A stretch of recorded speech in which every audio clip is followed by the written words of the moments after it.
Boa noite, bem-vindos ao Autárquicas 2021. Continuamos no Concelho de Passos Ferreira. Desta vez vamos apresentar o candidato à Câmara Municipal de Passos Ferreira pelo CDS, Ludgero Pereira. É este o nome, é este o convidado de hoje. Antes de começarmos a nossa conversa, preparamos um vídeo para si. Ludgero Pereira é candidato à Câmara Municipal de Passos de Ferreira com o apoio do CDS.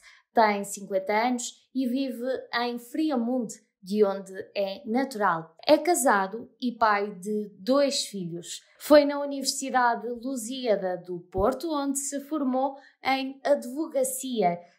Já foi proprietário industrial têxtil, foi construtor imobiliário e esta é a sua primeira candidatura política. Este é o candidato que iremos conhecer no programa de hoje. E é com muito gosto que eu recebo hoje aqui mais um candidato à Câmara Municipal de Passos Ferreira. Bem-vindo, Ludgero, é um gosto tê-lo aqui comigo. Muito obrigado, igualmente. E que se sinta confortável para esta conversa para que já vamos ter, que é, no fundo, informarmos e darmos a conhecer quem é o candidato do CDS, um partido da nossa democracia tão importante em Portugal. Os primórdios. Exatamente, que faz parte da fundação da nossa democracia, no qual eu respeito muito, tenho muitos amigos, como sabe, no CDS. Portanto, é sempre bom ter aqui alguém desse partido.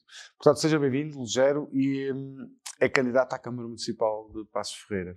Eu acredito que ou melhor, o Conselho o conheça, mas eu gostava de saber mais quem é o Ludgero, a pessoa. Quem é a pessoa? Não o político. Daqui a um bocadinho vamos ter tempo para saber as suas ideias políticas, mas quem é a pessoa? Quem é esta pessoa, este ser humano que está aqui à minha frente? Olha, este ser humano, e realmente aí começou muito bem. Eu não sou político. Começa logo bem. Quem é que eu sou? Sou o Ludgero Pereira, sou nascido e criado no Concelho de Passos Ferreira, mais especificamente em Friamunde, sou advogado, pai de 2 filhos, e que esta minha candidatura aqui acontece por uma coisa até muito engraçada. Nós estávamos a preparar uma situação que não a Câmara Municipal, para uma junta de freguesia, e depois de repente toda essa situação desapareceu. Não desapareceu, parou. E tinha o CDS já há algum tempo a tentar fazer o convite, e a fazer realmente o convite de facto, para concorrer às autárquicas. Tinha recusado, até por causa de motivos pessoais, tinha de ter alguma estrutura, ou pelo menos algum tempo para dedicar a isso, e aconteceu desta vez. Faleceu, entre aspas, aquele primeiro projeto, e cá estamos nós. E nasce aqui uma candidatura. E qual foi a motivação, Ludgero? O que é que o motivou a entrar neste, digamos, entre aspas, combate político, né? Que é mesmo assim, para ser Presidente da Câmara? Qual foi a motivação? Olha, Paulo, nós o que é que começamos a descobrir? Nós efetivamente já andávamos atentos à situação. E começámos a descobrir que havia uma série de promessas que ficaram para realizar. Começámos a descobrir que existem situações que são, ou que seriam, não rapidamente, por não instalar vetos para resolver, mas que se iam encobrindo para resolver o problema que na realidade nunca tinham sido resolvidas. E numa parte final, nesta última parte final, então o que é que a gente se apercebe? Apercebe-se de um show-off de inaugurações, de parques, que entendemos que isso é um pintar um bocado a imagem, porque estamos... Eu quase que me apetecia dizer que havia de haver eleições quase todos os anos. Assim, se calhar tínhamos o trabalho, não demorávamos ali para as obras da Santa Ingrácia. Ludgero, já viu que era ter eleições todos os anos, ter este trabalho todo. Sim, claro que o trabalho tem de existir, mas também quem tem de fazer as obras tem de fazer o trabalho. Mas eu digo isso pelo canal, foram mais 600 entrevistas, se isto fosse todos os anos, nós ficávamos... Vocês multiplicavam, começavam a cobrar aos partidos para ter tempo de antena. Mas sim, continuo que estava com o seu... Não, precisamente, esse tipo de coisas que nós entendemos que não estavam a ter alguma atenção por parte do partido, faz-nos arrancar um bocado com essa candidatura. Uma outra coisa que nós, na realidade, também nos apercebemos é que existem obras, existem situações, realizações de trabalho. Há trabalho feito. O PS fez trabalho, efetivamente, não podemos dizer que não fez, e houve coisas que fez bem feitas, outras também fez mal feitas. Agora, nós o que é que nos apercebemos? Apercebemos-nos que todo este trabalho, e muito dele, não será todo, mas muito do trabalho feito pela autarquia, era feito por decisões quase unilaterais da mesma. Nós somos de entender que se formos fazer algum tipo de trabalho, o trabalho tem de ser para o povo, tem de ser para as populações, tem de ser para as freguesias. Eu estar a fazer um trabalho porque eu acho que deve ser feito, sem ter o cuidado de auscultar as freguesias, para saber se elas precisam, se não precisam, quais são as carências, quais não são. Quer dizer, eu estou sujeito a cometer o erro de gastar dinheiro do erário público para fazer uma criação que pode, na prática, não servir os interesses de quem lá está, mas sim os interesses de quem constrói. E então nós entendemos que sim, que a obra tem de ser feita, mas junto às populações, que isso não vimos, efetivamente. Nós isto não vimos. E qual é a nossa promessa, que é garantida? É que nós, tendo a Câmara de Passos Ferreira para administrar, ganhando as eleições no dia 26, nós vamos estar junto às populações. Qualquer promessa concreta que eu lhe possa fazer aqui é a promessa de falarmos com as pessoas, saber o que é que eles precisam. Depois de vermos as necessidades, depois de auscultarmos, vamos fazer uma triagem para ver de tudo o que é reivindicado pelas populações, pelas freguesias, o que é que efetivamente é importante. Essa triagem tem de ser feita. O que é importante e é premente terá de ser feito, com mais sacrifício, menos sacrifício, temos de ver, depois temos também os apoios do Estado, e da comunidade que podemos usar, e dentro disso, e dentro desses valores, efetivamente fazer obra. Não porque nos apetece, eu, Ludger Pereira, Presidente da Câmara, quero fazer uma obra, fica muito bonita, eu fico bem, vou fazê-la. Tem de ser útil e tem de servir as populações. Muito bem. Você compromete-se aqui, não, como disse, não é um homem de promessas, porque quer primeiro, se for Presidente da Câmara, saber realmente como está a situação, mas há aqui algumas coisas que gostava, né, de transmitir aos seus eleitores. Baixar o preço da água, baixar o preço do lixo, ou revitalizar as Essa primeira quase que parece uma piada. Ah, é? Porquê? Se quiser começar já por ela, sim, eu explico podemos começar. Essa situação da água, nós temos uma concessionária em Passos Ferreira e é do seu conhecimento, claro, de certeza sim, absoluta. claro, Isto sim. tem anos, este conhecimento. Claro que sim. Efetivamente dá-nos a sensação, eu não fui ver o contrato, mas é pelo menos público, que esse contrato foi feito com essa concessionária para um conjunto, um crescimento populacional na ordem de 80 mil pessoas, o que não se conseguiu atingir.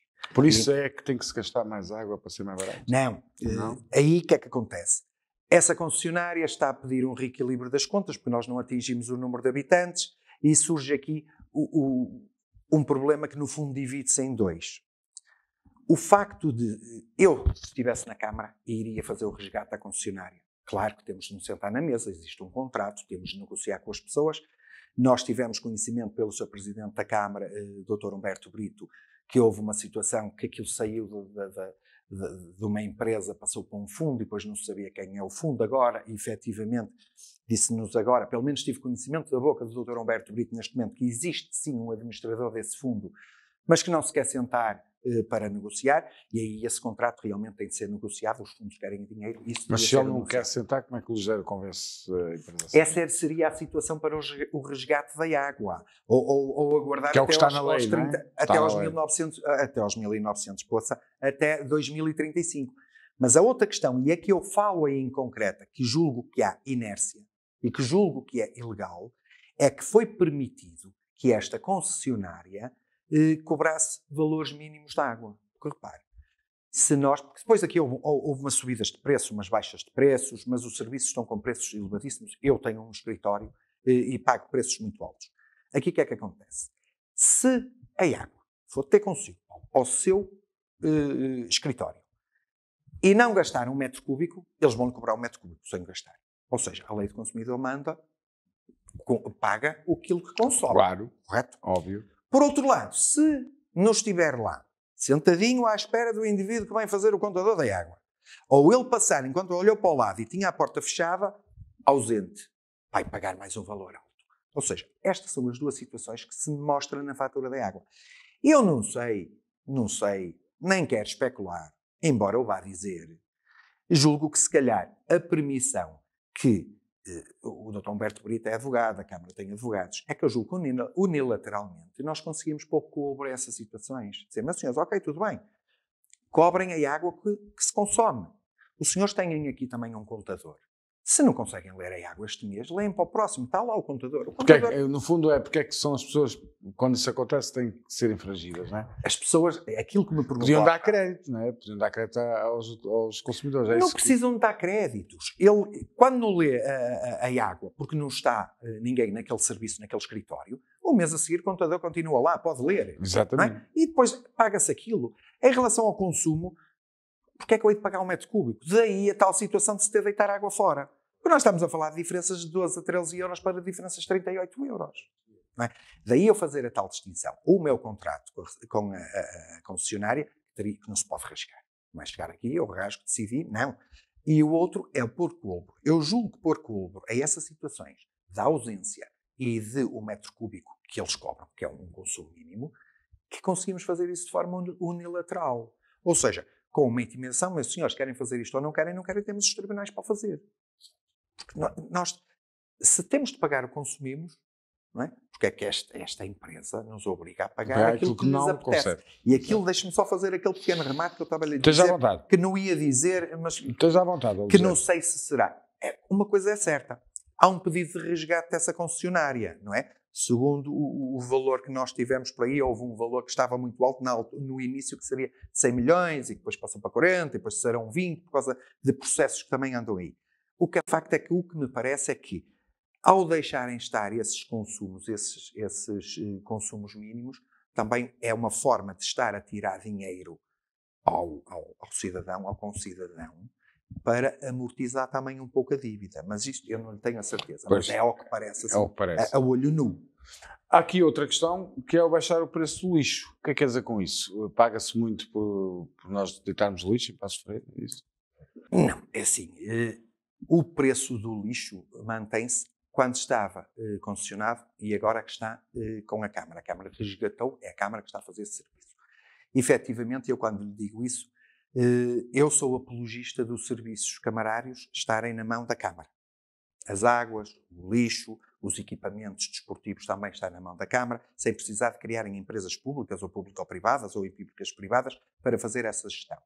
Aqui no lixo, eu entendo que sim, que a Câmara fez um bom trabalho, eu não conheço números, mas que fez um bom trabalho em ter resgatado o lixo para a mão dela. O que eu vejo de concreto neste momento é que temos contentores novos, caminhões novos e faturas com os números velhos.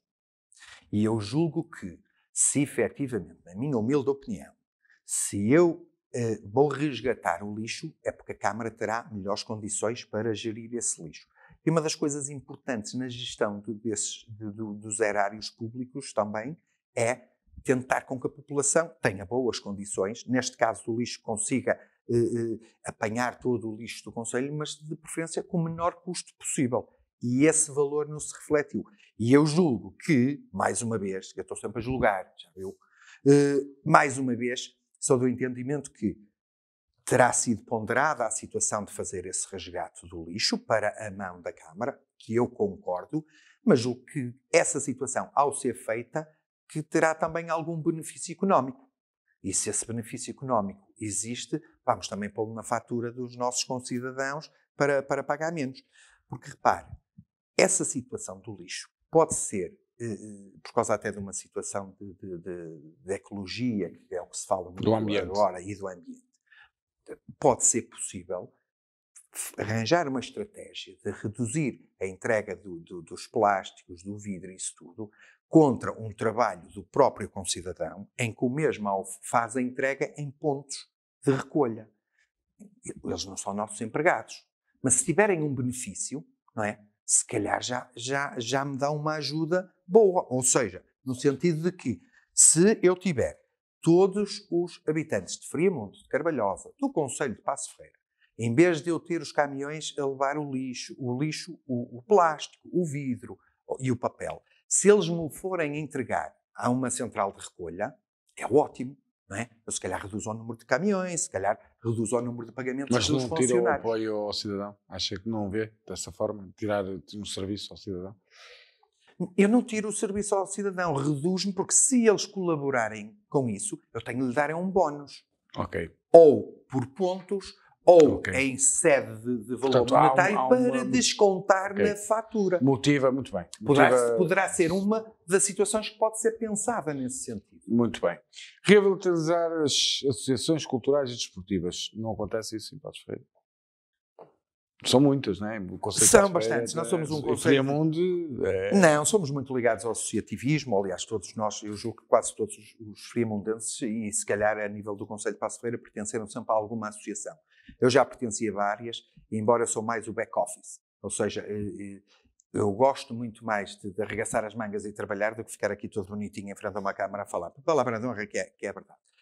Mas olha que não fala mal, José. Por isso esteja à vontade que não fala mal. Não, eu espero bem que não. Eu espero bem. Não, sabe o que é que eu acho aqui? Deixa-me fazer-lhe aqui um à parte. É que nós às vezes, em sede de debates e sede de entrevistas, queremos falar com termos tão bonitos, esquecemos que estamos a falar para a população. Exatamente. E no fim batem todos palmas e dizem, pá, o sujeito é fantástico, falou muito bonito, mas eu não percebi o que é que ele disse. Por isso, eu prefiro cometer erros jurídicos e erros técnicos a dizer as coisas, mas ao menos quem me ouvido lá, dando-me algum valor ou nenhum até, mas ao menos perceba aquilo que eu estou a dizer. Exatamente. Isso é que é o importante. Em relação, e voltando àquela sua pergunta do associativismo, nós temos várias associações em Friamunde. E há algumas associações, as associações neste momento vivem mais à custa de subsídios camarários, de juntas e disso tudo, porque quando se vai pedir apoios para publicidade, às 2 ou 3 alguém ajuda, por regra são sempre a título de favores pessoais nossos, a gente que conhece, e eu entendo que aqui sim, a Câmara e as juntas deviam dar um apoio maior a essas associações, nomeadamente em quê? Não se substituírem as associações. E por outro lado, de preferência terem um mapa, mas comunicar com as associações. Há associações que não sabem. Eu não sei se isso existe neste momento em Passos Ferreira, falou-se uma ocasião, porque eu estou com uma associação neste momento, e depois não ouvi falar mais nada, não sei se existe ou não. Mas se existe, fazem tábua rasa. Porquê? Eu faço um evento, o Paulo tem uma associação, faz um evento, e eu pego bem por trás, faço outro evento. O pior é que às vezes esses eventos são realizados pela Câmara em cima de eventos de associações. Portanto, descaracteriza, não é? Não faz sentido. Não faz sentido nenhum. É quase repetir o mesmo conteúdo. Não sei se é repetir o mesmo conteúdo, se não é, podem ser até feiras ou eventos completamente distintos. O que é facto é que, às vezes, por regra, um não complementa o outro. Não é? E eu só dou entendimento, com o devido respeito pelas opiniões de todas as outras pessoas, se eu vou fazer um evento, eu tenho ali um evento, vamos todos para aquele evento. Claro, concentrar tudo ali, concentrar no evento. Todos. E mais do que isso, há eventos que a Câmara tem ali as associações, em vez de ser ela a realizar os eventos, que e a delegar nas associações. Porque muitas vezes as associações têm um know-how. Eu vou-lhe dar um exemplo, já fui criticado por isso, santa paciência, mas é a minha opinião. Nós tivemos uma feira muito bem feita em Friamunde, que foi a Feira dos 300 anos. Sim, do Sábado Capão. Sábado Capão.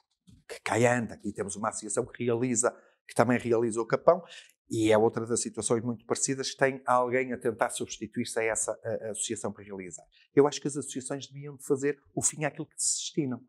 Essa situação que eu estou a falar da Feira dos 300 anos, e eu vou falar em minha culpa também, a ALF, ou uma associação que eu lá estou, é uma associação que faz a feira do artesanato em Friamunde.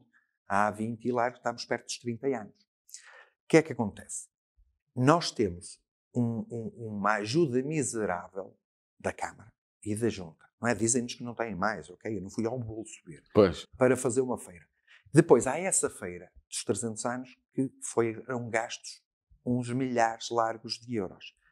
A feira foi muito bem realizada, está completamente fora de questão, mas eu julgo que, nessa situação, a Câmara e a Junta, era preferível chamar 2 ou 3 associações, pôr-lhes o dinheiro na mão, tenham know-how, que fariam também as associações. Porque, repare, Paulo, eu não gosto deste tipo de situações, mas é muito confortável para muita gente. Eu chegar aqui, o Paulo chega à minha beira e diz: Rogério, olha, empreste-me as suas barraquinhas, vamos fazer aqui uma feira, eu vou-lhe dar 20 ou 30 mil euros para si. E eu aqui, pego no telefone, trago uma barraca, contrato-me aquele indivíduo, chamo-me aquele indivíduo, ponho aqui a senhora dos bombos, ponho aqui... Isso não faz sentido. Depois chega ao fim, eu fiz uma feira da roupa. Está bem, mas gastou o telefone. Nós, a nível da nossa humilde feira à beira dessa, que é uma coisa muito mais humilde, somos nós que temos de andar ali a trabalhar. Somos nós que temos de arranjar as culpas, Somos nós que temos de vender as bifanas, somos nós que temos de montar as barracas, somos nós que temos colaboração da Câmara. Sim, senhor, ele traz-nos as barracas, descarregam, montam-nos, metem-nos lá a luz. A meio se houver uma falha de luz, vamos nós, tipo eletricistas, para compor. Ou seja, nós vamos desenrascando, somos pessoas desenrascadas. E aí nessa parte, quando eu lhe falo nisto, já que temos as associações, se as associações estão vocacionadas para a música, para as artes, servirem-se delas. Meus senhores, eu vou-lhes dar dinheiro, peguem lá o dinheiro e façam isto. Nem que ficassem ali com uma vigilância. É nessa parte que eu lhe faço em relação ao associativismo. Muito bem. Quanto ao prolongamento escolares gratuito, prolongamentos escolares gratuitos até às 19h30. Quer dizer que até às 19h... que não está a existir isso, é preciso pagar? Não são gratuitos. Existem, mas tem que se pagar. Existem, mas tem que se pagar. Nós temos a situação, e felizmente também uma boa, que é a parte das alimentações e a parte dos transportes e livros que o Dr. Humberto Brito pôs em prática. Vamos ver se isso vai continuar sempre assim, mas depois esbarramos nessa parte final. Nós somos um concelho de industrial, com muita indústria, e indústria que muitas vezes exige que o trabalhador faça horas extras. O que é que acontece? Ou há um apoio, um pilar em casa, um avô, uma avó, uma prima ou alguém para podermos pôr as crianças, ou então elas têm de fazer prolongamento. Esse prolongamento é pago. Essa seria uma das medidas que teríamos de colocar. É o prolongamento gratuito para toda a gente. Não estarmos aqui a discriminar. Nós temos duas propostas, por exemplo, em Friamundo, uma do Dr. Humberto Brito, no sentido do cheque bebé, e temos uma proposta do PSD com o cheque creche. E eu ainda o disse no outro dia, eu entendo que esse dar, a única coisa engraçada que está aí no meio cativo é o dar. Eu julgo que era preferível criar ou o serviço de casas que estão paradas para criar instituições, para criar berçários, que é difícil, não é fácil. Ou vão para o particular a pagar 180, 200, 250 euros e criar uma estrutura que ela fosse autossustentável, ou seja, com o serviço que prestava, com um valor mais baixo, ou então mesmo só com o apoio da Câmara, que aguentasse aquilo, para usufruir. Eu, em vez de estar a dar 500 euros a uma mãe, porque eu não estou a ver uma mãe ou um casal e ter um filho em que a Câmara lhe dá 500 euros, eles ficam todos contentes. Depois o que é que faz? Pegam no filho e entregam na Câmara, agora cuide. Não. Exato. Se me cuidassem nem dá para uma anualidade de... Não, claro que não. Num privado dá para 2 meses. Num privado dá para 2 meses, não é? E se dissessem assim, os senhores têm crianças, até aos 18 anos eu vou mantê-las, vou vesti-las e ainda lhe vou dar 500 euros, se calhar aí até seria uma situação viável. Agora aqui acho que não. Se calhar eu até posso estar a deturpar a ideia que têm, eu estou-me a basear só na frase que vi, se calhar estou a deturpar um bocado a ideia pelo qual foi dito isso, tanto pelas duas propostas. Mas eu, em vez de dar algo a alguém, não é? O provérbio antigo já dizia, não lhe des o peixe, ensinam a pescar. E aqui a situação não seria bem essa, mas seria, em vez de estarmos a dar o dinheiro do creche ou o dinheiro do bebê, vamos criar estruturas para a mamá pôr o bebê. A creche para a mamá pôr o bebê. Que assim a estrutura continua ali, quando o bebê deixar de ser bebê e não precisar, os outros podem usufruir. Exato. Por isso julgo que seria uma situação mais vantajosa. Mas isto, como lhe disse, é a minha opinião e está a ser baseada única e exclusivamente na frase. Muito bem. Sim, senhora Lugero, eu acho que sim, que assim é uma forma muito clara de passar a mensagem daquilo que pretende e não iludir. Fazer um planeamento urbanístico de acordo com as nossas cidades e vilas. Não está de acordo com aquilo que está a ser feito agora? Não está a ser feito. Pronto, nós temos o PDM, que terá de ser feito. E depois há a divergência de já começamos, não começamos nada, vamos fazer, não vamos fazer, começou em 2017, não começou. Aqui, qual é o intuito disto? O intuito disto é que efetivamente exista um planeamento.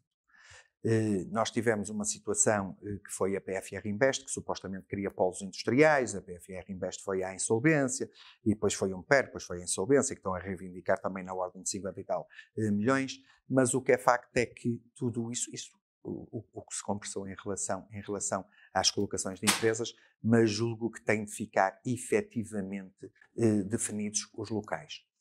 Eu disse-o ontem, não lhe vou dizer aqui novidade nenhuma neste momento. Toda a gente já ouviu dizer, opá, tens um projeto, aproveita agora, estão em sede de eleições, ele vai ser aprovado. Já ouviu? Sim. Pronto, está a ver? E não toda a gente já ouviu isso. Não, eu julgo que sim. Aliás, isto não é Paço Ferreira. É a nível nacional. Geral, é a nível nacional. Se calhar internacional também. Não sei. Aí já não sei. E o que é que eu entendo? Se nós tivermos um PDM muito bem delimitado, com as zonas industriais, com as zonas para habitação, com o índice de construção em cada zona, com os espaços para criarmos estradas e abrirmos estradas, com zonas verdes. Cada habitação que é feita ou cada polo habitacional ao ser construído com um X número de zonas verdes, até para não estarmos sempre a impermeabilizar os solos e a fechá-los com o cimento e tudo a correr para o mesmo lado. Se nós tivermos isso tudo, isso já não ia acontecer. Porque, repare, as regras eram claras. Se no sítio onde vai fazer a casa, se o Paulo vai fazer uma casa e naquele sítio diz só põe 2 andares, se for com um projeto de 5, vale a pena. Certo, já sabe que não é aprovado. Tem de ser claras. As coisas têm de ser claras. Agora, quando as coisas são dúbias, não é? Porque deixa margem para temos 6 polos. Espertice. Claro que deixa. E pior, mais grave. Isso é típico de português. Exato. Não é? Porque, repare, é que são 6 polos que existem, mas ainda se consegue construir em zonas habitacionais. Portanto, ainda há lugares para preencher, é isso que está a dizer. Nós temos zonas, é uma questão depois agora de haver um bom planeamento, saber quanto, e não precisamos de empresas, não precisamos de andar em empresas. Tem aí alguns candidatos que dizem que a Câmara Municipal não é uma imobiliária, e tem razão, mas pode negociar e pode facilitar as situações. Um PDM consegue criar uma série de restrições, não é? Eu, com o PDM, consigo saber onde é que fica o verde, onde é que fica a agricultura, onde é que defino as coisas, consigo definir isso. E eu, com isso, consigo colmatar também um bocadinho daquele mercado especulador. Exatamente. Que é importante nesta fase. Claro que é importante. Que cada vez mais os preços na região estão cada vez mais caros das casas, do arrendamento. Tão absurdo, porque repare, nós uma das faltas que temos lá, e eu não sei se nesse documento que lhe dei que está lá, é a falta de habitações. Não mas tem a ver com este tema que nós estamos a falar agora. Tem falta de habitações. Que é geral, zero. Mas nós estamos com preços muito altos lá. E isso o que é que acontece? Faz também com que as pessoas não se possam fixar, porque os valores são muito altos. Temos ali uma autoestrada, efetivamente temos uma acessibilidade externa. Mas repare, a acessibilidade tanto é para entrar que nós queríamos que as pessoas fossem para Friamundo, que morassem em Friamundo, no concelho de Paços de Ferreira, que tivessem zonas de lazer, que tivessem emprego, sem ser precário, de preferência, não é? E um bom local habitacional para poder estar. E tínhamos os acessos para as pessoas virem e poderem se colocar lá. Mas repare, a mesma via que os traz lá é a mesma via que os tira de lá. E, em vez de vir para Friamundo, onde o local não tiver boas vias, onde as zonas habitacionais estiverem, por exemplo, degradadas, por hipótese, e tiver preços muito altos, as pessoas eu saio dali e vou para o outro lado. Claro. Vou ali para uma zona limítrofe, não é? Claro. Claro. Muito bem. Depois de rever as mobilidades, acessibilidades rodoviárias do concelho entre as várias freguesias. Quer dizer que há muito trabalho a fazer, é isso? Na sua ótica? Esse é daqueles tais trabalhos que têm de ser realizado, mas têm de ser realizado de uma forma séria. Ou seja, nós podemos pôr uma série de situações ou uma série de projetos em cima da mesa, mas esses projetos têm de ser analisados com muito rigor. Em primeiro lugar, porque o concelho de Paços de Ferreira é grande. As freguesias estão muito separadas. Dispersas. E muito dispersas. Se formos colocar um sistema rodoviário que é necessário fazer a ligação para criar uma mobilidade interna, nós vamos ter custos. Vamos ter autoestrada, vamos ter autocarros na estrada, vamos ter choferes. Por isso, essa é uma das situações que nós temos de saber. Quem necessita? Para onde costumam ir? Quais são os horários que eventualmente a gente precisa? Porque eu colocar um horário, peço desculpa, às 9 da manhã, quando só tenho uma senhora a ir ao centro médico, não se justifica esse autocarro, não é? Por isso, tudo isso tem de ser planeado. Quais são os caminhos? Quais são os números de autocarros? Qual é o tempo que nós temos de um lado para o outro e qual é o custo-benefício? Porque aquilo, a priori, de forma gratuita, não poderá ser. Porque não é só pôr os autocarros, não é só comprar isso, não é? Depois tem a ver, como você disse, ali o Sr. Dr. Humberto Brito comprou-nos 15 autocarros. Nós ainda estamos na expectativa de ver o que é que vai sair dali. A priori será para fazer uma rede rodoviária para fazer a ligação, mas ainda vamos ver, que ainda não sabemos. O que nós sabemos é um transporte escolar ou transporte de idosos. Ele tem efetivamente algum transporte escolar, mas aqui a ideia não era situações pontuais. Há a situação do transporte das crianças, mas aí sabemos exatamente qual é a hora que sai, qual é a hora que vem buscar.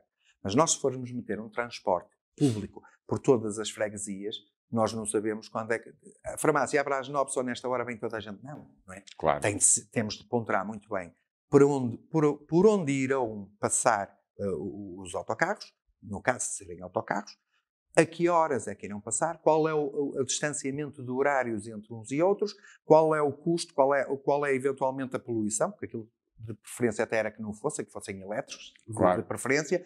Temos os choferes, temos o tipo de horas de trabalho que os mesmos vão fazer, ou seja, nós tínhamos de ponderar muito quanto é que isto vai custar, para saber quem paga é o tal custo-benefício, ou seja, ele tem... Porque é aquilo que eu estava a dizer, porque isso depois sai tudo do orçamento da Câmara, tem que se ter muito cuidado, claro. Não basta só de querer. Claro que sai, mas aqui alguém teria de pagar, não é? Mesmo, ou através de passos, ou através de bilhetes, alguém teria de pagar. Agora, convinha que, a ter de pagar, efetivamente, a Câmara não ter estrutura, que me parece para uma rede viária desta envergadura que não teria, mas isto estou-lhe a falar de cor, claro, que não claro. teria, teríamos de nos socorrer do utilizador pagador, mas sempre com preços moderados, para que dissesse assim, eu tenho uma rede viária, mas funciona. Agora, tenho uma rede viária, não funciona, que eu não tenho dinheiro para poder andar neles, também era de todo utópico. É quase comprar um Ferrari e depois não ter dinheiro para dar com a gasolina. Olha, seria o meu caso, se comprasse. Muito bem. Depois temos a reorganização dos parques de lazer. O que quer dizer com isto? Qual é a reorganização que falta? Visto até que não temos vários parques que foram inaugurados há pouco tempo. Precisamente. O que me apraz dizer em relação a isso, e embora isso eu julgo que estará um bocadinho encaixado nas juntas de freguesia, que poderão ter um ponto de vista mais próximo daquilo, mas aquilo que nós vimos é que houve realmente esta rapidez de inauguração. Eu vou-lhe dar um exemplo do Parque de Friamundo. O Parque de Friamundo tinha lá um equipamento de boa qualidade, caro, por sinal, que estava colocado numa zona de sombra natural. Esse parque foi retirado, foi colocado ao sol. Presumo que tenha sido para secar aquilo. Foi colocado ao sol. O equipamento não tem a qualidade do anterior. E depois, para colmatar o que estava resolvido com uma sombra natural, foi colocada uma lona. Ok, já percebi qual é a sua organização. Uma lona muito porreira, porque aquela lona custa 47.000 euros. Está lá, só a ver. Podia-lhe trazer uma fotografia. Mas é boa? Por isso, eu julgo que sim, não fui lá pôr a mão, nem dei uma dentada naquilo, mas julgo que sim. A questão é precisamente essa. Temos de aproveitar os recursos sem gastar dinheiro de forma louca, só para mostrar. Se nós já tínhamos um bom local, era só fazer a manutenção do equipamento. Não precisávamos da lona. O dinheiro da lona fazia a manutenção do equipamento. O dinheiro da lona... O parque ali, no caso concreto que lhe estou a falar, do Parque Friamundo, tinha lá uma zona à beira dos baloiços das crianças, dos meninos e das meninas, como é óbvio, que estava encharcado.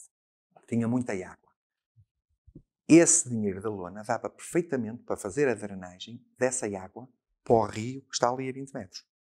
Ou se não quer ir para o rio, tinha ali uma conduta para o moinho que podia ser encaminhadas para aí as águas, porque realmente era desagradável as crianças ir para lá e apanhar aquilo. Por isso, esses parques de lazer tinham de ser muito bem desenhados. E, quando temos bom equipamento, era mantê-lo e fazer a manutenção. Não acontece. Não parece que aconteça. Não parece que aconteça. Construir o Centro Cultural em Friamundo. Portanto, acha que há necessidade de construir ali um centro cultural? Numa terra onde há dezenas de associações, onde temos as sebastianas, onde temos tradição e cultura. Sim. Sim. Esse apontamento neste momento é comum praticamente a todas as forças políticas que nós temos lá. Esse apontamento foi uma situação de um conjunto de associações, da qual a associação que eu também estava incluída, que fez um manifesto antes da campanha eleitoral, foi distribuída por todos os partidos políticos para não haver cá bandeiras, porta-estandartes em relação a isso. E foi distribuído. Embora alguns partidos políticos mudou-lhe o nome. Ainda tive a oportunidade de perguntar ao Dr. Humberto Brito se a Casa das Artes era efetivamente este centro cultural, porque ele teve conhecimento deste manifesto, e ele acabou por me dizer que sim, que seria uma coisa deste género. Deixa-me um bocado triste ele não ter usado ou aproveitado o nome que nós lhe demos. Qual era? Que é o Centro Cultural. Centro Cultural. Em Friamundo, ou de Friamundo, como quisesse chamar. Que assim até era menos um tempo que perdia a pensar nas coisas. Usava um nome que já estava feito. Esse Centro Cultural, o que é que a gente pretende com isso? Aquilo que precisamente o Paulo estava a dizer. Nós temos ali muitas associações, o pessoal está ligado às associações e muitas associações culturais. Nós temos, por exemplo, o teatro que vai ensaiar para a Associação de Socorros Mútuos e paga. Não é? E as associações que temos não têm as estruturas que efetivamente seriam ótimas para poderem trabalhar dentro da área que trabalham. Esse centro cultural, o que é que seria no fundo?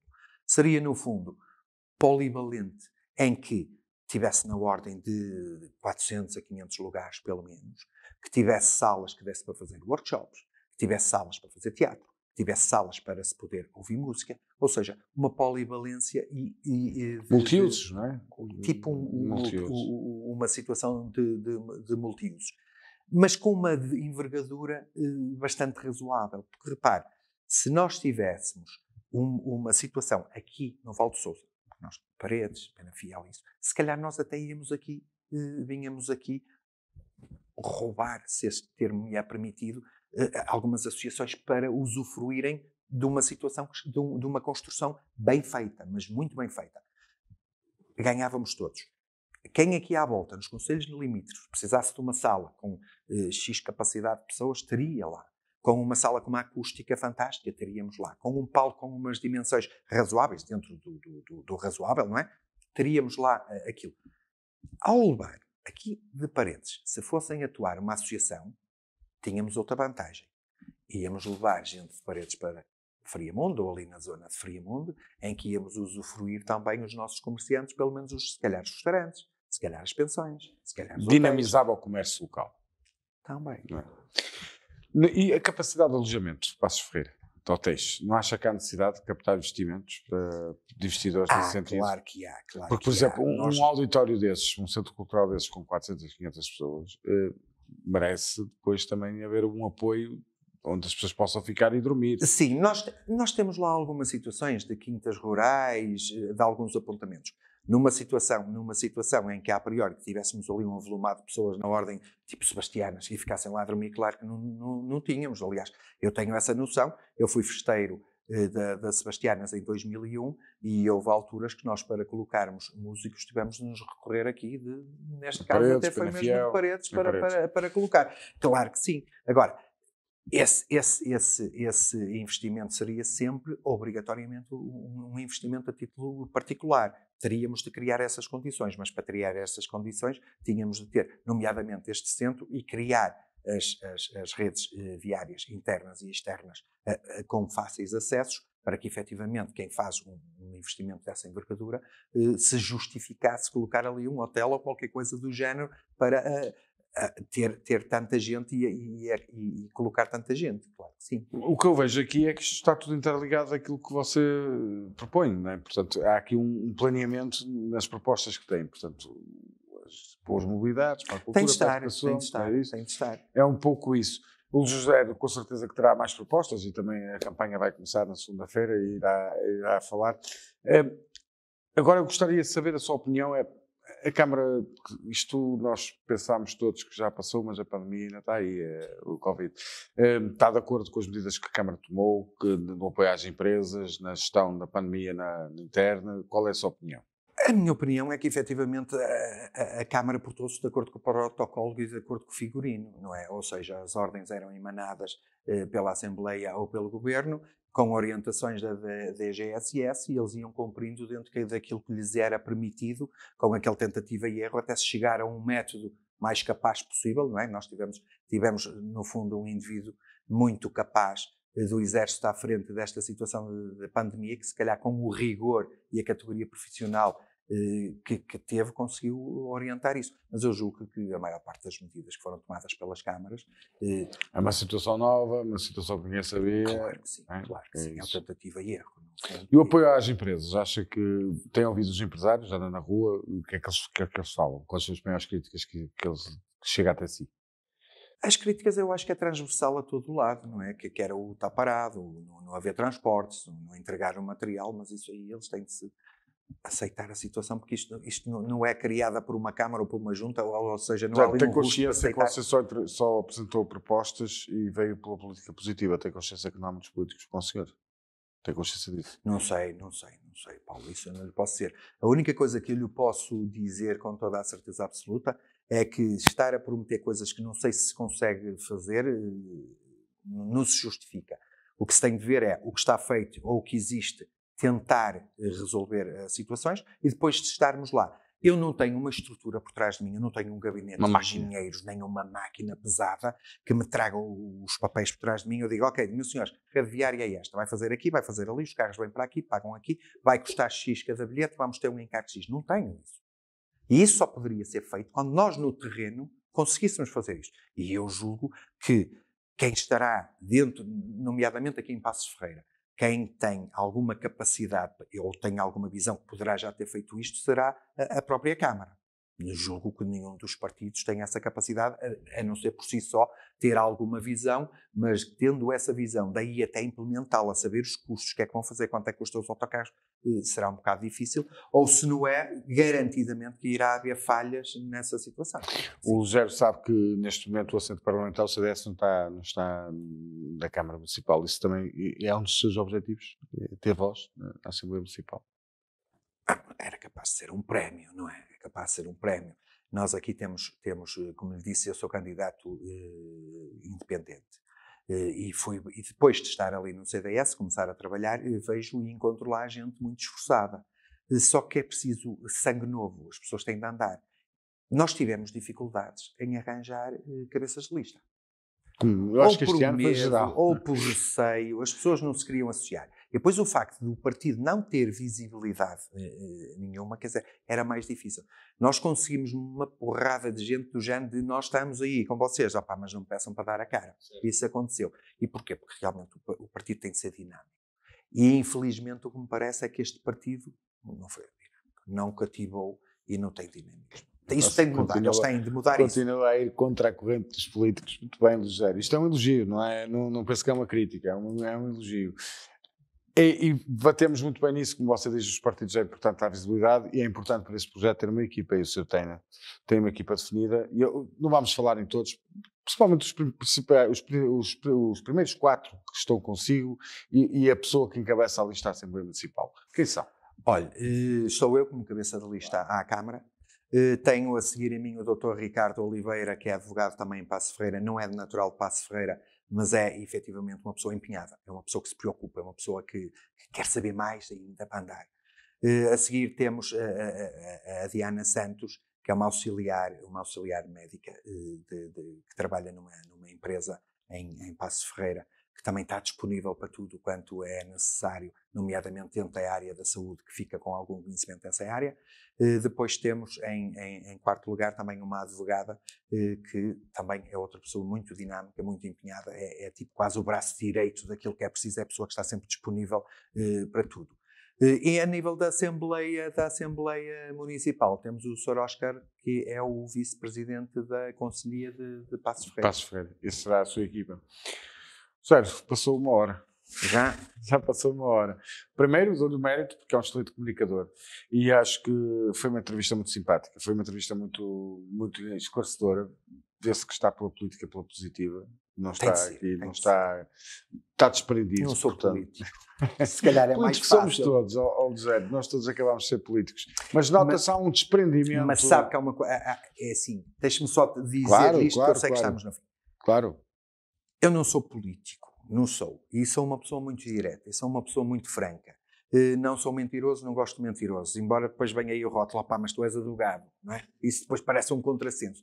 E não sou politicamente correto. Mas os advogados não são mentirosos, Zé. Não são. Eu julgo que os advogados, para ser mentirosos, têm de ser pagos. Senão, até lá, são sempre indivíduos muito sérios. Olha, mas eu acho que na política depois existe uma coisa que é o politicamente correto. E o politicamente correto é uma linha muito ténue com hipocrisia. Muito bem, muito bem. É muito ténue. A gente não sabe se eu estou a ser politicamente correto ou estou a ser hipócrita. Não é? Por isso é melhor ser frontal. Até porque ficamos logo a dizer, gostam de nós, gostam ou não gostam, meus amigos, amigos na mesma. É o tal desprendimento. Está aqui numa forma, nota-se bem, sou postura, está aqui numa forma aberta, tem bem planeado aquilo que pensa para o Conselho de Passos Ferreira, como foi demonstrado nesta entrevista, e acredito que foi. acredito Eu espero bem que sim, a ideia é pelo menos transmitir. Passou a mensagem. É uma pessoa simpática, é uma pessoa que acabamos de conhecer hoje, não nos conhecemos pessoalmente, portanto, é realmente com muito boa impressão que eu fico de si. Ganhou um amigo. Ganho tantos assim, e aquilo que eu quero desejar é muito boa sorte. Boa sorte, Rogério, para as suas ideias, para a sua equipa. Nós também vamos entrevistar alguns, ou já foram entrevistados alguns presidentes de junta também pelo CDS, que temos. Queremos que lhe diga que pode contar, independentemente de tudo, seja presidente de Câmara, seja vereador, seja deputado municipal, o CDS, em Passos Ferreira, e o Rogério pode contar com o Novo Canal para acompanhar o trabalho. Sintam-se em casa e sintam que têm aqui uma voz para passar as vossas ideias. Muito obrigado, Paulo. Porque a democracia funciona assim. Acredito que sim. E depois, dia 26, é você que tem que votar. Como sabe, estamos no final destes programas. Foram mais de 300 entrevistas aqui, digo eu, se calhar foram mais, gravadas, onde transmitimos. E a missão é esta, é dar a conhecer os candidatos para que depois, dia 26, possamos exercer o nosso direito e dever, que é votar. Portanto, já sabe, vote. Quanto a mim, resta-me desejar uma boa noite.